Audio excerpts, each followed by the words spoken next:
कह दिया ना, बस नहीं होगा। मौत, हॉस्पिटलाइजेशन नहीं बढ़ेंगे, मौत के आंकड़े नहीं बढ़ेंगे भारत में। लेकिन भारत के पास एक है, वो चीन के पास नहीं है। हमारे पास माँ है, वो कहाँ से आई? मेरा ये मानना है, मैं डॉक्टर हूँ, मास्क लगाने से अभी कुछ फायदा नहीं है। आर वैल्यू बहुत ही ज्यादा है। लहर तो आने वाली है अभी चाइना में, मैंने प्रेडिक्ट किया था। मेरा डर है कि न्यूजीलैंड में भी आएगी और सिंगापुर में भी आएगी। ऐसा कहना, मैं ऐसा कहता नहीं हूँ कभी, अभी जब मैं कहता हूँ तो देखो कितना खराब होगा। लेकिन आप तो छाते के नीचे हो ना, तो गाना गाओ ना, प्यार हुआ इकरार हुआ। आप बूंदे क्यों गिन रहे हो? 2020 और 2021 वो समय था जब हमने कोरोना की ऐसी लहर देखी जिसे हम दोबारा कभी नहीं देखना चाहेंगे। लेकिन एक बार फिर से चीन, जहां से कोरोना वायरस की शुरुआत पूरे अलग अलग देशों में, अलग अलग दुनिया के अलग अलग देशों में फैलनी शुरू हुई थी, वहां पर कोरोना फिर से कोहराम मचा रहा है। और हालात यहां तक पहुंच गए हैं कि वहां पर मौतों के आंकड़े इतने ज्यादा हैं कि शायद उसकी गिनती करना तक मुश्किल हो रहा है। ऐसे में भारत को कितना डरने की जरूरत है, कितना सतर्क रहने की जरूरत है, क्योंकि ये बात इसलिए की जा रही है कि स्वास्थ्य मंत्री जो हैं उन्होंने भी ये कह दिया है कि सभी लोगों को अब अपना अपना ध्यान रखना जरूरी होगा। मास्क क्या दोबारा से शुरू हो जाएगा, और इस तरह की तमाम बातें जो हैं वो लगातार की जा रही हैं। ऐसे में मेरे साथ हैं इस वक्त डॉक्टर रवि गोडसे, जो हमें बताएंगे कि जो कोरोना इस वक्त चाइना में मिल रहा है, जिसे कि कहा जा रहा है BF7, वो क्या भारत के लिए भी खतरनाक होगा? क्या वाकई में वो खतरनाक है? क्या उससे मौतों के आंकड़े बढ़ सकते हैं? हमारे कार्यक्रम में आने के लिए बहुत बहुत शुक्रिया डॉक्टर रवि गोडसे। तो पहला सवाल मैं आपसे यही पूछना चाहूंगी कि चीन के जो हालात हैं वो कितने खतरनाक हैं, और ये BF7 जिस वेरिएंट के बारे में कहा जा रहा है, अभी अभी टाइम्स ऑफ इंडिया की खबर के मुताबिक भारत में भी उसका एक पेशेंट जो है वो मिला है, तो ये कितना खतरनाक है? और BF7 ओमिक्रॉन का ही बच्चा है। हम्म। भारत उससे ऑलरेडी जूझ चुका है और जीत चुका है। तो जब ओमिक्रॉन पहले आया था ना, तब मैंने कह रहा था ओमिक्रॉन तो मामूली है, उससे कुछ फर्क नहीं पड़ेगा। सब लोग कह रहे थे नहीं नहीं इतने केसेस आए, ये हुआ वो हुआ। क्या हुआ? वही मैं पूछ रहा हूँ, क्या हुआ? अप्रैल 2021 में जब हमने कहा था बड़े आत्मविश्वास के साथ कि जुलाई 1 को ये महामारी भारत में खत्म हो जाएगी, उसके बाद क्या हुआ है अब तक? कितने लोग अस्पताल पहुंचे, कितनी तकलीफें हुई है? जो तकलीफें हमने उठाई है वो हमने खुद पे लाई थी। हमने खुद अपने लिए तकलीफें बढ़ा रहे हैं। तो ये जो BF7 है वो ओमिक्रॉन का ही वेरिएंट है। वो भारत उससे ऑलरेडी जूझ चुका है। देखो चाइना में तो 3 साल लॉकडाउन था, जीरो कोविड की पागलपंती चल रही थी, टेस्टिंग ट्रेसिंग आइसोलेशन। तो अगर अचानक सब निर्बंध उठा दिए और केसेस ऊपर नहीं गए, तो फिर निर्बंध क्यों लगाए थे? और अगर केसेस ऊपर गए तो आपको अचरज क्यों हो रहा है? वो तो होना ही था। चाइना को कोई तजुर्बा ही नहीं है इन्फेक्शन के साथ डील करने का। और जो चाइना का वैक्सीनेशन बहुत अच्छा हुआ है, 90% हुआ है, 50% लोगों का बूस्टर भी हुआ है, 3 साल के ऊपर के बच्चों को हुआ है। लेकिन टीके आपको सिर्फ सीरियस डिसीज से बचाते हैं। आजकल के टीके आपको ओमिक्रॉन वेरिएंट से 10% भी प्रभावी नहीं है मामूली डिसीज को प्रिवेंट करने के लिए। तो मामूली डिसीज फैल रहा है चाइना में, उनको आदत नहीं है। ओमिक्रॉन मामूली है, लंग्स में नहीं जाता, यहीं पे रुकता है। फिर भी अगर 10,000 में से एक भी आदमी को वो अस्पताल भेज रहा है, तो चाइना की लोक संख्या ही इतनी अनगिनत है कि 10,000 में से एक बोले तो लाखों करोड़ों केसेस आएंगे तो लोग अस्पताल में पहुंचेंगे। पर ये तो बिल्कुल भारत वाला ही केस है, जितनी आबादी चीन की है वैसी ही भारत की भी आबादी है। तो फिर आप इतना कॉन्फिडेंटली क्यों कह सकते हैं? क्योंकि दो सिमिलैरिटी चीन के साथ भारत रखता है, पहली आबादी और दूसरा वैक्सीनेशन। जैसे हमारे देश में बहुत बड़ी संख्या को वैक्सीनेशन लग चुका है, उसमें भी कई संख्या ऐसी है जिसमें छोटे नवजात बच्चों को वैक्सीनेशन नहीं हुआ है। तो ऐसे में भारत क्या ससेप्टेबल नहीं है इस नए वायरस के लिए? बिल्कुल नहीं है। देखो, भारत और चाइना के वैक्सीनेशन, भारत ने बहुत अच्छा काम किया है, लेकिन चाइना ने तो उससे भी काफी अच्छा किया था। चाइना का तो कब का हुआ था। चाइना के खुद के 9 वैक्सीन बने हैं। चाइना की पहली वैक्सीन मई 2020 में आई थी। साला वायरस आने के पहले ही वैक्सीन आई थी उनकी, इतनी जल्दी आई थी। ओके, तो चाइना का वैक्सीनेशन बहुत अच्छा हुआ है। लेकिन भारत के पास एक है, वो चीन के पास नहीं है। हमारे पास माँ है, वो कहाँ से आई? हमको जो इन्फेक्शन हुआ था, अभी कितने लोगों को ओमिक्रॉन हुआ था इंडिया में? एक भी आदमी ने बोला कि मुझे ओमिक्रॉन हुआ नहीं हुआ था, तो आप उसे कहोगे चल पगले, रुलाएगा क्या? सबको हुआ था ओमिक्रॉन। तो नैसर्गिक इन्फेक्शन के वजह से जो आपको प्रदान की जाती है प्रतिकार शक्ति, वो बहुत अच्छी होती है। तो फिर वैक्सीन लेने का फायदा क्या? वैक्सीन उस प्रतिकार शक्ति को अनुशासित करती है।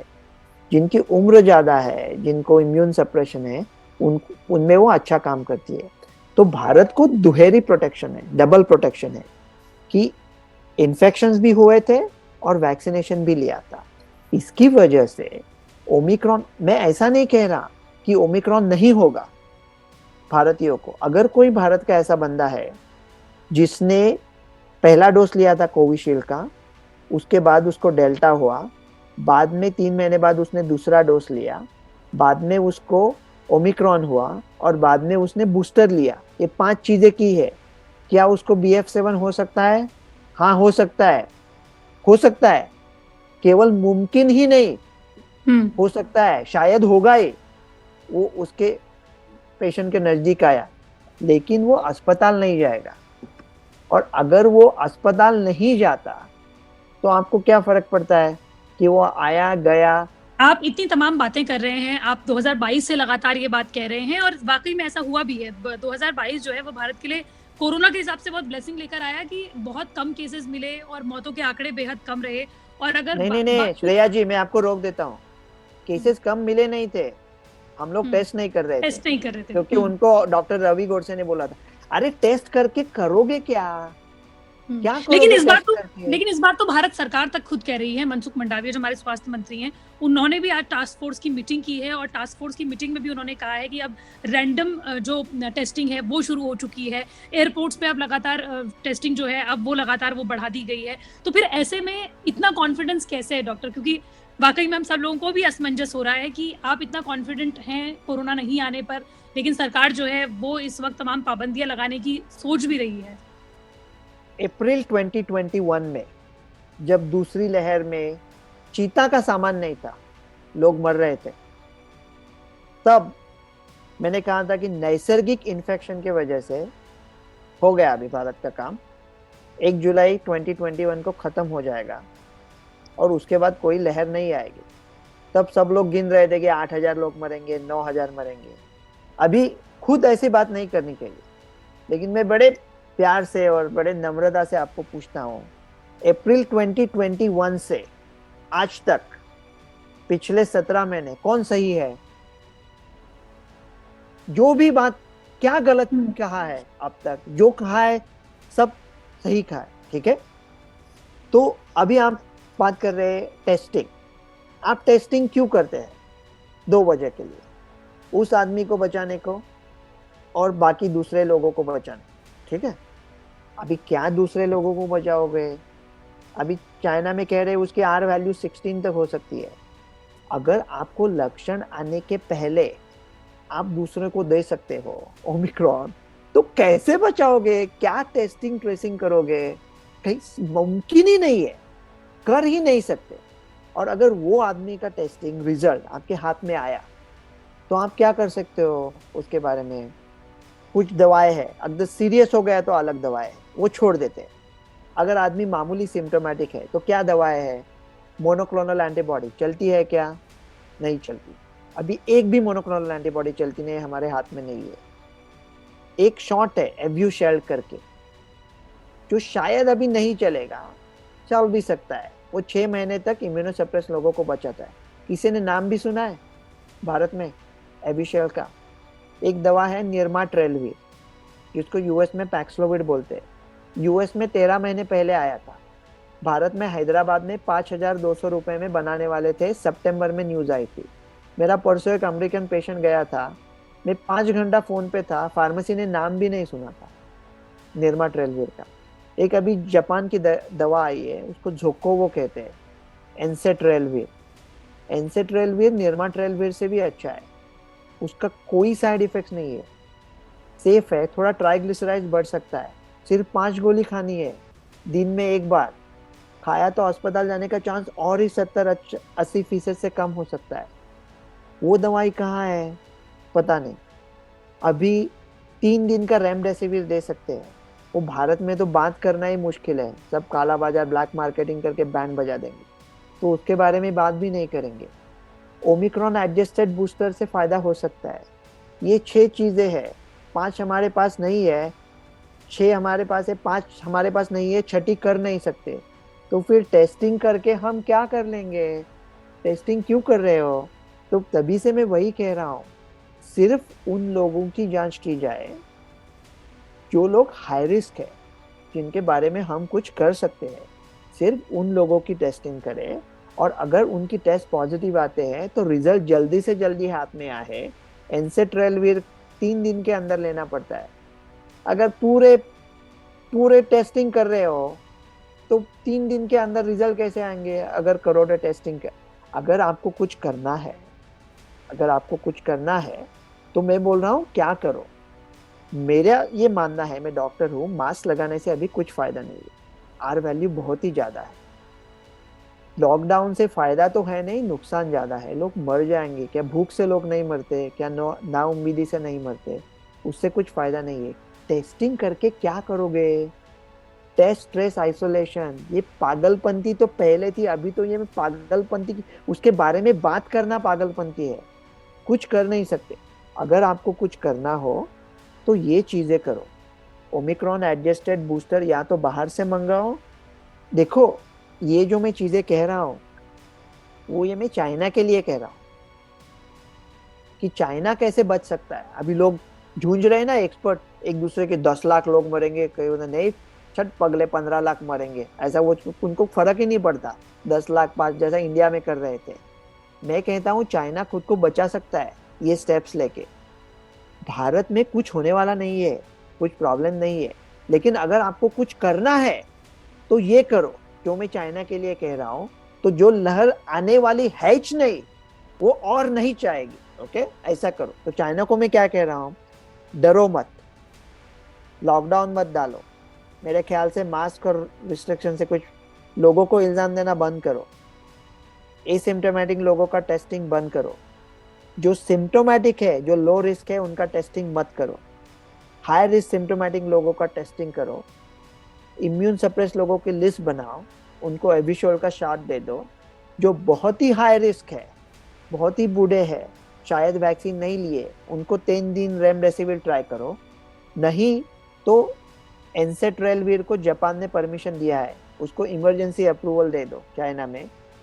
पैक्सलोविड जो निर्माट्रेलवीर है उसको ला दो। एनसेट्रेलवीर और मोलनुपिराविर साथ में भी दे सकते हैं, तो फिर 100% हो जाएगा। वैसा करो। कुछ नई मोनोक्लोनल मिलती है क्या देखो, बाकी पागलपंती मत करो। ये 10 चीजें मैं चाइना के लिए कह रहा हूँ। अगर आपने ऐसा किया तो चाइना की जो लहर है, लहर तो आने वाली है अभी चाइना में, मैंने प्रेडिक्ट किया था। मेरा डर है कि न्यूजीलैंड में भी आएगी और सिंगापुर में भी आएगी। ऐसा कहना, मैं ऐसा कहता नहीं हूँ कभी, अभी जब मैं कहता हूँ तो देखो कितना खराब होगा। लेकिन ठीक है, इतना सीरियस नहीं होगा, कुछ मौतें होंगी, 10 लाख वगैरह नहीं होगी, वो इसे रोक सकते हैं। लेकिन मेरा इसी पे सवाल है, जो हमने आर वैल्यू के बारे में आप बार बार बात भी कर रहे थे कि आर वैल्यू इसकी 16 भी बताई जा रही है। देश में कहा जाता है कि अगर आर वैल्यू 2 भी है तो भी बहुत बड़ी बात होती है कि ऐसे में हर एक आदमी जो है वो 2 लोगों को कोरोना फैला रहा है, वो 2 लोग जो है वो 4 लोगों को कोरोना जो है वो फैला सकते हैं। आर वैल्यू अगर 16 है, जैसे कि आप कह रहे हैं कि आपने पहले ही प्रेडिक्ट कर लिया था कि चाइना में लहर आ सकती है और ये लहर दिखाई भी दे रही है, आपने इसके अलावा आप न्यूजीलैंड के बारे में भी बात कर रहे हैं आप, क्योंकि ओमिक्रॉन और जो दूसरी लहर जो आई थी अप्रैल 2021 में, क्या उसकी वजह से आप इतने श्योर हैं कि भारत में अब लहर नहीं आएगी और कोरोना जो है वो खत्म हो चुका है? कौन कौन से वो आधार हैं जिसकी वजह से आप कह रहे हैं? और दूसरा सवाल इसी पर है कि मास्क काम क्यों नहीं करेगा, अगर आप इसको थोड़ा सा और तसल्ली के साथ बता दें। देखो, अगर आर वैल्यू 16 नहीं है, 32 है, अगर है, नहीं है, लेकिन अगर है तो आप कर क्या सकते हो? ये वैसा ही फैलने वाला है ना। लेकिन वो आर वैल्यू 100 भी होगी, 100 लोगों को एक आदमी ने दे दिया, लेकिन 100 में से एक भी अस्पताल नहीं गया, तो हमको फर्क क्या पड़ता है? आप बारिश में खड़े हो, यू नो, और आपके ऊपर बारिश गिर रही है और आप गिन रहे कितनी बूंदे गिर रही है, कि आपने कहा कि 100 बूंदे गिर गई, नहीं 30,000 हो गए 100 की, लेकिन आप तो छाते के नीचे हो ना, तो गाना गाओ ना, प्यार हुआ इकरार हुआ, आप बूंदे क्यों गिन रहे हो? आपको कुछ, आपका प्रोटेक्शन है। तो अभी मास्क की बात करते हैं, ओके। ओरिजिनल कोविड के देखो डॉक्टर, अभी मैं भी अस्पताल में मास्क पहनता हूँ, मेरा मास्क के खिलाफ कुछ नहीं, लेकिन ऐसी झूठी तसल्ली ना मिले लोगों को, कि उनको ऐसा ना लगे कि मास्क डालने की वजह से उनका नहीं हो रहा है प्रोटेक्शन। अगर आपको प्रोटेक्शन हो रहा है तो N95 पहनना है, और कस के पहनना है, अच्छी तरह से पहनना है। आप, मैं 5 लोगों को भी नहीं जानता भारत में, सब मेरे डॉक्टर दोस्त मिला के, जो जानते हैं कि N95 कैसे पहनना है। मैं, बहुत मुश्किल है वो N95, ऐसे घुटन सी महसूस होती है N95 एकदम डाला तो। और कब तक डालेंगे? अगर इतना R16 वाला वायरस फैल रहा है और आप काम कर रहे हैं, तो कहते हैं खाना खाते समय निकाल सकते हैं। तो क्या खाना खाते समय आप स्ट्रेटेजिक टाइम आउट ले रहे हो T20 में? वायरस को बोलेंगे अभी नहीं आने का, हम लोग खाना खा रहे हैं, वो तभी होगा ना। तो अगर तभी होने वाला ही है, तो 16 घंटे खुद को तकलीफ क्यों दे इतना ये पहन के? ये सर्जिकल मास्क होते हैं, वो डिस्ट्रॉय होने में 400 साल लगते हैं। तो अभी हमको पर्यावरण की कुछ पड़ी नहीं है। 3 साल पहले रो रहे थे ये हो रहा है पर्यावरण, ये बोले हमारे बच्चों के लिए क्या करेंगे, पोतों के लिए क्या करेंगे। अभी पर्यावरण की किसी को परवाह नहीं है ये मास्क में। मेरा मानना ये है कि चलते नहीं है, इसलिए आप सख्ती मत करो, कंपल्शन मत करो, फाइन मत करो, जिसको पहनना है पहनने दो। ये बाकी सब अभी जो अच्छा चल रहा है ना भारत का, उसे चलने दो, अभी उसमें रुकावट मत डालो, मैं उतना ही कह रहा हूँ। ये जो आपने बात कही आर वैल्यू को लेकर, आपने कहा मास्क को लेकर, हम जानते हैं कि आपके पास समय की कमी भी है, लेकिन आप हमेशा कहते हैं कि वैक्सीन जो होती है वो मौत के आंकड़ों को रोकता है। भले ही आपको कोरोना हो भी जाए, लेकिन अगर आपने वैक्सीन लगाई हुई है तो फिर आप मौत से बच जाएंगे, कोविड की वजह से होने वाली मौत से बच जाएंगे। तो फिर चाइना, फिर मैं दोबारा से वही चाइना की बात कर रही हूँ कि चाइना में कहा जा रहा है कि मौत के आंकड़े बहुत बढ़ रहे हैं। तो भारत में क्योंकि भले ही डबल प्रोटेक्शन हो कि वहां पर लोगों को कोविड भी हुआ, तो कोविड से होने वाली एंटीबॉडीज भी उनके पास है और वैक्सीन की एंटीबॉडीज भी हैं, तो क्या आप इसे बिल्कुल 100% श्योर होकर कह सकते हैं कि भारत जो है वो मौतों के आंकड़े से बच जाएगा, भले ही यहाँ पर कोविड की संख्या या लोगों की जो इन्फेक्शंस हैं कोविड के वो बढ़े भी? तो मेडिसिन में 100% कुछ नहीं होता। मतलब अगर आप बोलते कि ऑलमोस्ट 100%, मतलब 10,000 में से 1-2 तो निकल जाएंगे, लेकिन एक चीज है मेडिसिन में 100%, मैं बोल रहा हूं, कह दिया ना बस, नहीं होगा। मौत, हॉस्पिटलाइजेशन नहीं बढ़ेंगे, मौत के आंकड़े नहीं बढ़ेंगे भारत में। चाइना भी रोक सकता है। तमाम भारतीयों को आप बोल रहे हैं, तो उसमें बुजुर्ग भी आते हैं। हमने देखा कि 2 साल में कोविड की वजह से जो कैंसर पेशेंट्स थे, जो डायलिसिस के पेशेंट थे, या फिर कई लोग जो थे वो जिनको जो हार्ट की समस्या से भी ग्रसित थे, अब जैसे हमने देखा कि तमाम वो लोग जो अपना इलाज नहीं करा पाए कोविड की वजह से, क्योंकि हॉस्पिटल जो है वो कोविड के मरीजों से भरा हुआ था। क्या उन लोगों के लिए कोविड अभी भी जो अगर आता है उसकी वजह से संख्याएं बढ़ती हैं, तो क्या ये लोग ससेप्टेबल नहीं होंगे? इन लोगों के लिए खतरा नहीं है, और अगर है तो उन्हें क्या करना चाहिए? जो लोग हाई रिस्क है, इम्यूनोसप्रेस्ड है, बहुत ज्यादा है, वो ये सोच ले कि ओमिक्रॉन एडजस्टेड बूस्टर ले ले या बूस्टर ले ले। अभी ना दौड़ के बूस्टर लेने की जरूरत नहीं है मेरे ख्याल से, क्योंकि अगर बूस्टर लेना ही है अभी, तो ओमिक्रॉन एडजस्टेड बूस्टर होना चाहिए। अभी नहीं है इंडिया में, तो उसके बारे में कुछ करना पड़ेगा। लेकिन अगर आपने बूस्टर नहीं लिया है तो मायूस मत हो जाओ। आपको जो ओमिक्रॉन हुआ था, वो मैंने ओमिक्रॉन होने के पहले कहा था, वो बूस्टर का काम कर जाएगा। आपका बूस्टर हो चुका है, 2 डोसेस हो चुके हैं, बूस्टर हो चुका है, आप हॉस्पिटल जाने का चांस बहुत ही कम है। ओमिक्रॉन की वजह से हॉस्पिटल जाने का चांस बहुत कम है। उस चांस में आपने 2 वैक्सीन लिए तो और कम है, आपने 3 लिए है तो 71% कम है, आपने 3 लिए है और आपको ओमिक्रॉन हुआ था तो 89-90% कम है। जो ऑलरेडी कम है, आपके पास 90% कम है, तो बहुत ही थोड़ा चांस है आप हॉस्पिटल जाने का। आप बहुत ही हाई रिस्क हो। सरकार ने आज जो टास्क फोर्स की जो मीटिंग की है और उसमें तमाम बातों को लेकर कहा है, यहाँ तक कि एक पॉलिटिकल यात्रा भी निकल रही है, उसे तक रोकने के लिए कह दिया है कि भाई कोरोना के केसेस जो हैं वो बहुत ज्यादा बढ़ गए हैं, तो कांग्रेस जो भारत जोड़ो यात्रा निकाल रही है उस तक को बंद हो जाना चाहिए। या अगर ये रैलियों पर अगर असर होता है तो फिर शादियों पर भी असर होगा, सेलिब्रेशन पर भी असर होगा, और तमाम वो चीजें जो नॉर्मल घटनाक्रम में होती रहती है उन तमाम चीजों पर होगा। क्या आप ये मानते हैं कि इन तमाम चीजों को थोड़ी देर के लिए रोक देना चाहिए, चाहे वो शादियां हो, चाहे वो सेलिब्रेशन हो, न्यू ईयर का सेलिब्रेशन हो, या फिर किसी के घर पे कोई भी कार्यक्रम जो हो रहे हैं, क्या वाकई में अभी वो जरूरत है कि सबको रोक देना चाहिए? पूरी तरह से रोक दिया। आज चाइना में क्या स्थिति है? क्या हम लोग कुछ भी नहीं सीखते? जो पिछली बार हुआ उससे हम कुछ भी नहीं सीखते। मतलब केले का छिलका देख के हम लोग क्या कहते हैं, साला आज फिर गिरना पड़ेगा, साला आज फिर फिसलना पड़ेगा। बार बार फिसल रहे हैं। अगर शादियां बंद कर दी, शादियां सिर्फ दो लोगों का, फिर दो जीनों का मिलन नहीं है, दो लोगों का बंधन नहीं है। भारत में ये अर्थशास्त्र है। हजारों लोग जो कैटरिंग करते हैं, जो फूल लाते हैं, जो गरीब बेचारे अभी कुछ कमा रहे थे, उनको अगर आपने रास्ते पे ला लिया तो क्या वो भूख उन्हें नहीं मार सकती? शादियां बंद करके करोगे क्या? अगर इतना फैलने वाला बीएफ ये ओमिक्रॉन है, फैल सकता, अभी भी फैला हुआ है इंडिया में, लेकिन कोई टेस्ट नहीं कर रहा है क्योंकि कोई अस्पताल भी नहीं पहुंच रहा है। तो उनको टेस्ट करके ये सब बंद करके आप हासिल क्या करोगे? वो मुझे बोलो ना। कि देखो जो सब हुआ है ना पास्ट में, उसे छोड़ दो। okay? उसमें सिर्फ तकलीफ ही तकलीफ है।